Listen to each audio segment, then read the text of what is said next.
What up guys, and welcome back to the channel. You already know who it is, it's Ron time from Wrench-a-holics, and today we have a couple things to do on the 240.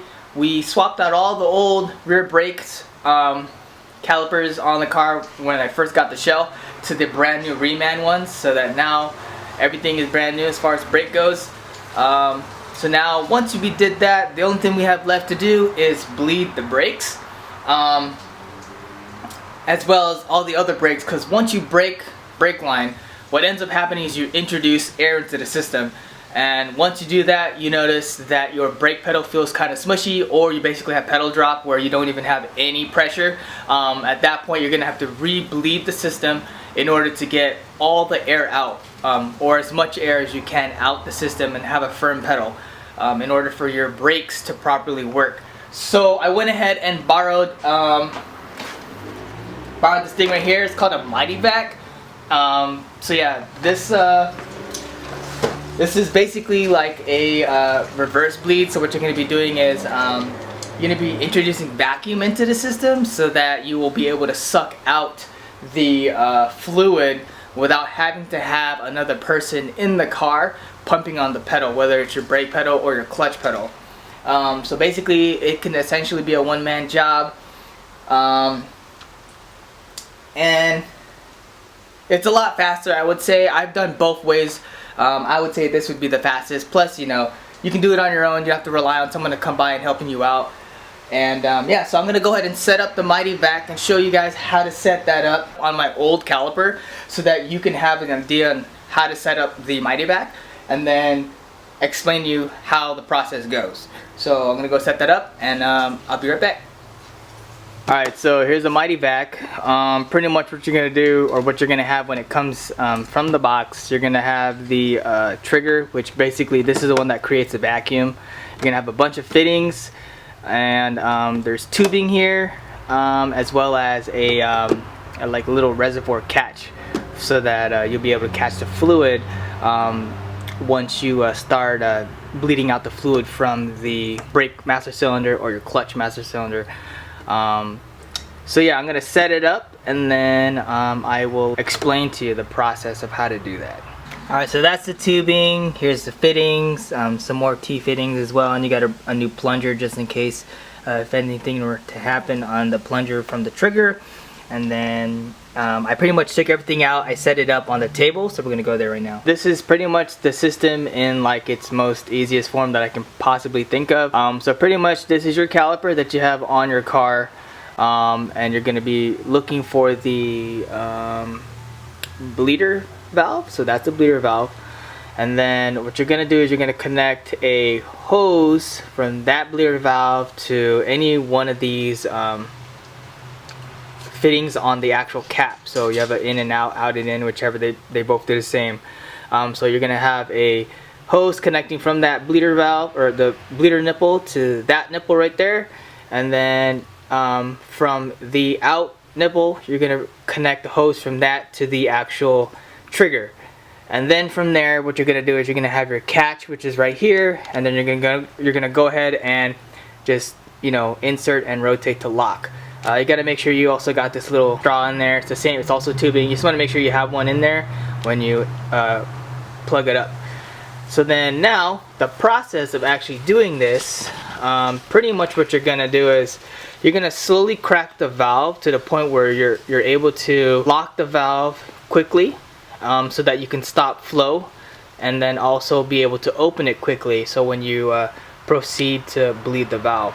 You don't want to have it to where every time you're gonna have to like break the valve, as if you know, final tighten your valve to make sure that you're good. So you just want to basically have it to where it's snug to lock, so that you can prevent air from going back in the line, and then easy enough to unlock so that you're able to continue the process, so you can make it faster.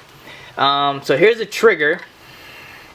Right now it's not going to build any pressure because it's not hooked up, but based on the example right here, what you're gonna do is you're gonna just like pump the trigger. You know, you're gonna pump the trigger like that until you reach like a certain PSI. I was normally pumping it up to like 15 on the gauge, And then what I would do is, once I pumped it up to 15 and it held that pressure, I quickly went to the bleeder valve and I cracked it. just enough to where I can hear and see the gauge start to drop. Once you start to see that gauge dropping, what you're going to do is you're going to just basically keep pumping on the trigger to create the vacuum so that you'll be able to start sucking out the brake fluid from the brake master cylinder.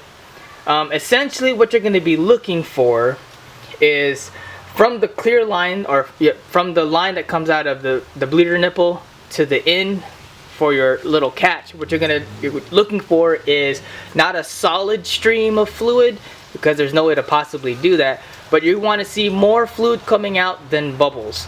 If you start to see bubbles, that means you're correctly doing it. You're starting to suck out the air from the system, but you won't get a solid flow. Basically, again, you're looking for more fluid versus bubbles in that ratio. Once you start to see your catch fill up faster, you're getting closer. Only because you know that now you're sucking out more liquid, brake fluid I should say, versus the air.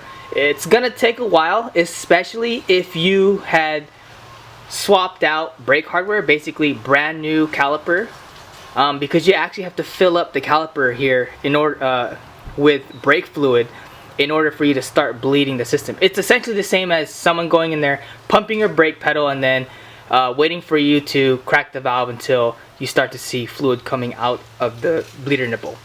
Besides that, essentially that's the same, and then you just go keep on trucking along from brake caliper to brake caliper per your FSM, and then you pretty much just keep going until you reach all four. I'm gonna go to the car and explain to you what you have to do periodically to make sure that you don't mess the whole process up. So we're gonna go to the engine bay and I'm gonna show you. Alright, so we're here in the engine bay, and this is the brake master cylinder, obviously because it's connected to the brake booster. So the main thing here that you want to make sure is that for every time you bleed a new caliper, you want to make sure that this is topped off basically to the rim. You want to make sure that this is full of brake fluid, because what happens is as you're bleeding the brake caliper, whichever one you're on, obviously you're going to be seeing a lot of fluid transferring from this cylinder, from this master cylinder into your catch that's on the Mityvac. So every time you do like 1 or 2 rounds of bleeding, you want to come back and make sure you top it off again. I was lucky enough that my brake fluid was pretty much still good, so I just kept putting the brake fluid back into the reservoir and recirculating it back into the system. If your brake fluid comes out black, I highly recommend you don't do that. That's just another sign of your brake fluid being old. So then what you're going to do is just keep on filling it with brand new fluid and keep going with the whole process. Just to give you guys a heads up, so as you are compressing the trigger here, if you notice that little dowel, that horizontal dowel, every so often what's going to happen is that piston right there is going to start to slowly rotate, allowing that dowel to pop out.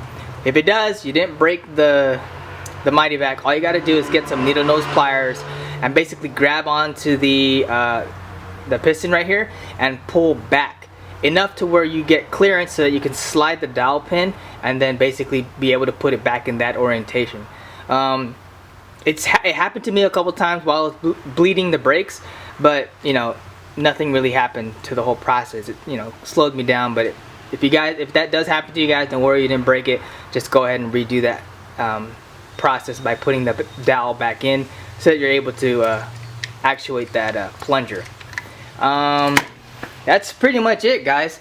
So again, I guess on the 240, the way I've been bleeding my brakes, I've been starting out from the brake caliper that is furthest away from the master cylinder, and then working my way progressively closer to the brake master cylinder. So pretty much what I did was I started bleeding from the rear right brake caliper, then I'll transfer it over to the rear left brake caliper, and then I transferred over to the front right caliper, and then lastly front left caliper, which is closest to the brake master cylinder.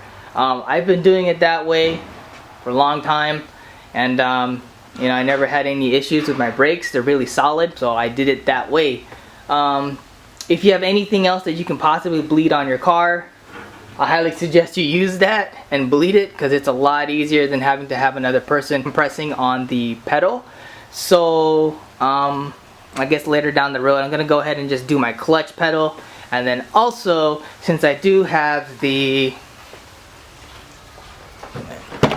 Villains dual rear caliper setup, and I'm actually using the reservoir type, I'm gonna go ahead and bleed that system the same way, essentially going from basically, I would say, the rear right caliper to the rear left caliper, and then going about that whole process by bleeding this caliper and that one. Essentially, I'll be bleeding those guys right there, which is the VW caliper that Villains used in order for them to make their dual rear caliper setup using the OEM rear caliper setup. So I'm going to be doing that later on, just because I like the way how that Mityvac works. So I'm going to be doing that, and also the clutch. Pretty much all I got to do is find the slave cylinder on the transmission, and then we're going to bleed it from there. Alright, so we have everything connected now. So I have, you can't really see it, but there is a black tubing right here that connects to the bleeder valve, and then there's that white tubing that connects to the actual catch, and then the tubing continues and it connects to the vac. So what we're gonna do is gonna create some vacuum, crack the valve, just watch this fluid run down, and you just have to, I'm assuming, continue to create vacuum to basically have that flow continue. And then basically once I see no more bubbles coming out of the clear tubing and into that catch, I am good to go. So we're gonna do that. It's gonna be a little bit of trial and error. It's my first time doing this, so we'll see which way it goes.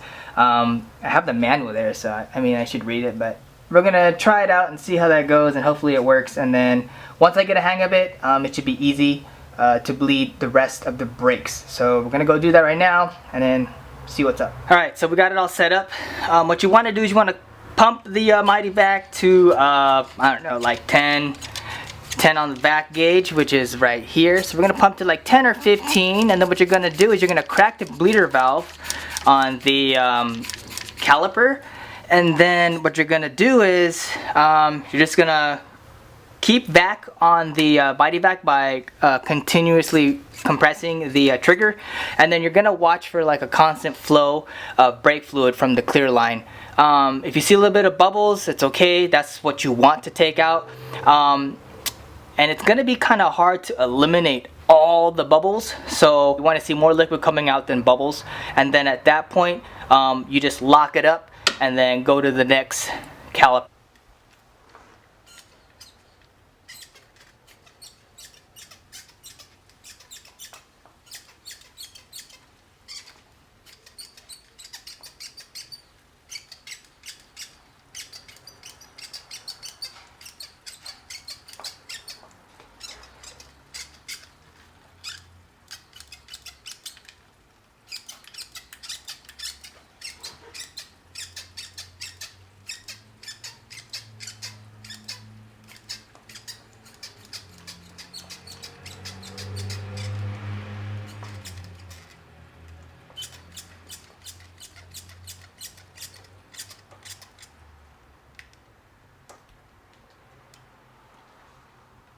Alright, as each pass goes, don't forget to refill the master cylinder reservoir, and then you just keep on trucking along. And then as you're doing that too, you want to also drain out the little catch here. So the main thing that I found out that would be helpful is that you want to create a little vacuum, and then as you're creating the vacuum, you want to tighten up your bleeder valve, so that will allow you to, I guess, essentially not eliminate but minimize the any type of air going back into the system. So a couple pumps on the trigger, and then go ahead and lock it up at the same time that you're pumping the trigger on the vac gun here. So again, just drain it out, and then you'll be good to go. So alright guys, and there you guys have it. That is pretty much how I bled the brakes on the 240, and I'm hoping that if you do purchase that, that it makes it a lot easier of a process to do it. Again, like I said, I was able to do it on my own and not having anybody else there to help me, which is, it's nice, especially because I work on this car a lot by myself. I really don't have a lot of people to help me out when it comes to working on my car, just because days off don't match up. And yeah, so having that Mityvac was really cool. I believe my friend said he bought it at Harbor Freight. I'm not too sure. I haven't gone to Harbor Freight myself and checked it out to see if they do have it, but I highly recommend wherever you guys can find it, get it. Super cool tool. Yeah, I just wish I should have bought this a long time ago. But yeah, so there you guys have it. That's how I blood the brakes. And thank you guys for watching, supporting the channel. It's been growing ever since I started, I think like 2 years ago. So for all the day ones out there that saw my first video, I know, you know, pretty much it's been the same car since then. I've been just working on it slowly, taking my time with it. But yes, for all the day ones out there, thank you for the support. It helps out me, it helps out my channel. And as always, hype is for the moment and style is forever. Deuces.